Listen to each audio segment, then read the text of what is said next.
Africa has stopped being silent. A new era began. And what happened in South Africa just sent shockwaves to the whole world. Keep watching because this moment is much bigger than anyone anticipated. For the first time in many years, an African nation made a move so bold that global leaders had no choice but to pay attention. South Africa stood proud and refused to follow a long tradition that has always favored powerful nations. Here's what happened. Normally, at the end of every country's G20 presidency, it travels to the next host nation for a handover ceremony of the baton of leadership. It's a tradition, which every country accepts without question. But this time, South Africa refused to fly into the United States for the ceremony, not out of rudeness but to make a point. The message was clear.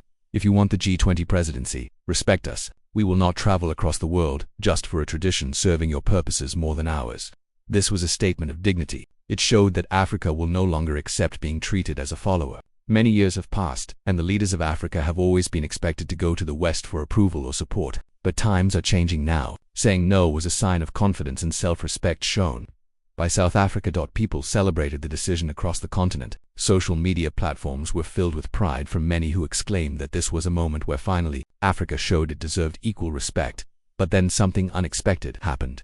The United States announced it would not attend the G20 summit in Johannesburg. No president, no vice president, not even a high-ranking official. This was quite shocking to the world, since, until now, the US had always attended G20 meetings. People then began asking themselves, why would the US skip such an important event? Was it politics? Was it because the summit was in Africa? Whatever the reason, many Africans felt disrespected. They said, if we can travel to America when you invite us, why can't you travel to Africa when we invite you? But South Africa didn't react angrily. They kept calm and cool. All they said was, if you don't want to come, that's up to you. We won't beg.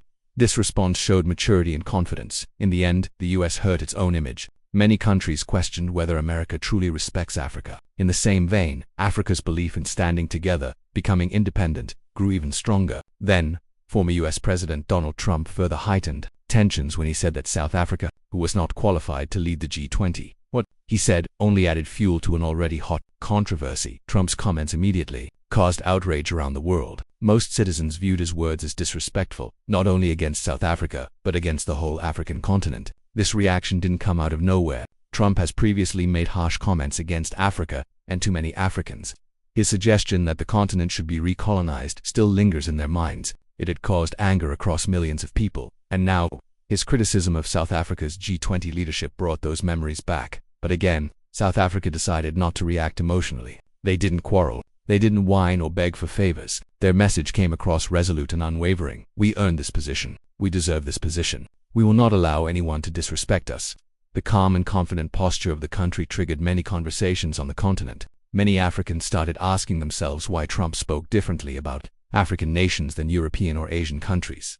These remarks would serve as a wake-up call for African youth. Instead of being saddened, they felt energized. Many young Africans said, we must rise. We must build our industries, grow our economies, and show the world what Africa is truly capable of. South Africa's composed response symbolized leadership. It showed that Africa can push back without losing control, and that dignity can be more powerful than anger.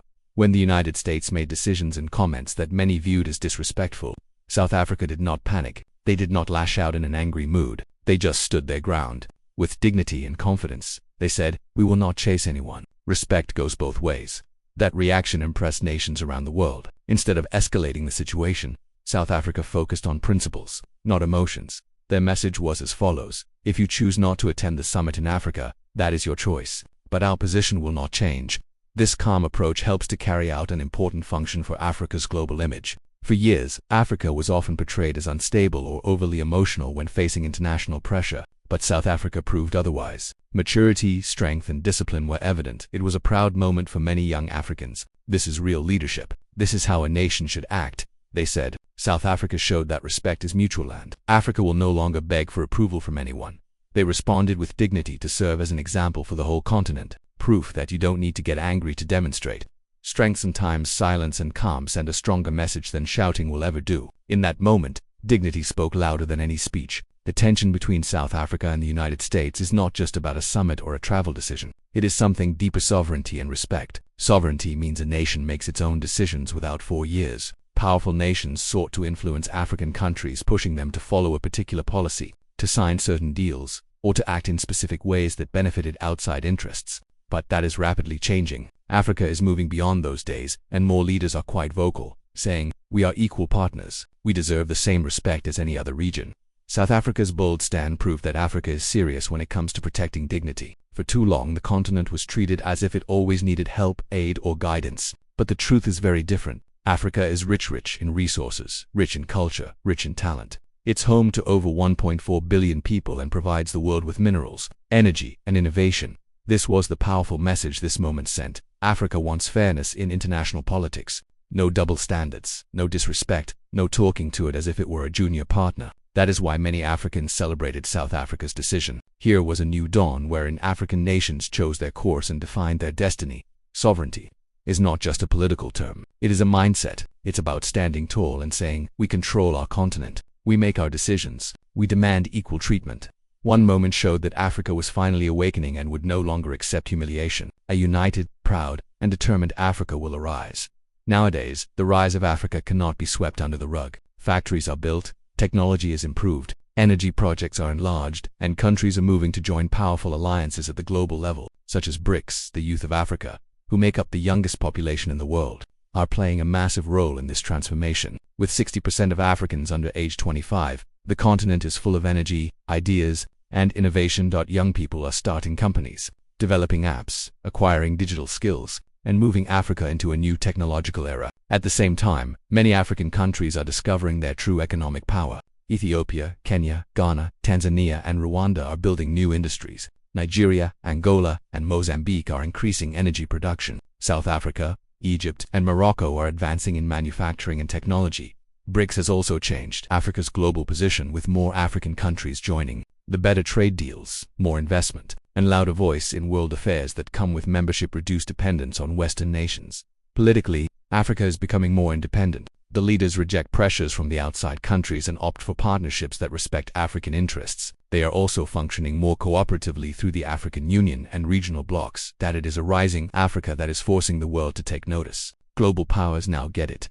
Africa is not weak, not helpless, and definitely, totally not irrelevant. Africa is the future, a massive market, source of vital minerals, and pole of creativity. The situation between South Africa and the US proved one thing: Africa is ready to stand firm. Africa is rising, and the world will soon have no choice but to treat it as a full-fledged global actor. So when South Africa announced that it would not be traveling to the US for the handover of the G20, excitement reverberated across the continent. Social media erupted in celebration from Nigeria to Kenya, Ghana to Tanzania, and all the way from Egypt to Botswana. Africans everywhere were rejoicing. It became a moment of continent-wide pride. Many people felt that at last an African nation had stood up to a global superpower with confidence. They said, "This is the Africa we want, bold, confident, and fearless." That decision by South Africa made millions of Africans feel respected and empowered. Africa will no longer kneel. This is dignity. This is the beginning of a new chapter. Read comments on social media. For years, many Africans felt that the world treated their continent as a joke, and its leaders were always abroad to ask for permission. Not this time. South Africa did not chase the United States, and people across the continent felt united and strong. This moment also ignited crucial conversations. Among young Africans, it was now time for Africa to depend less on foreign nations and more on itself. This mindset change is crucial for the future of Africa. South Africa's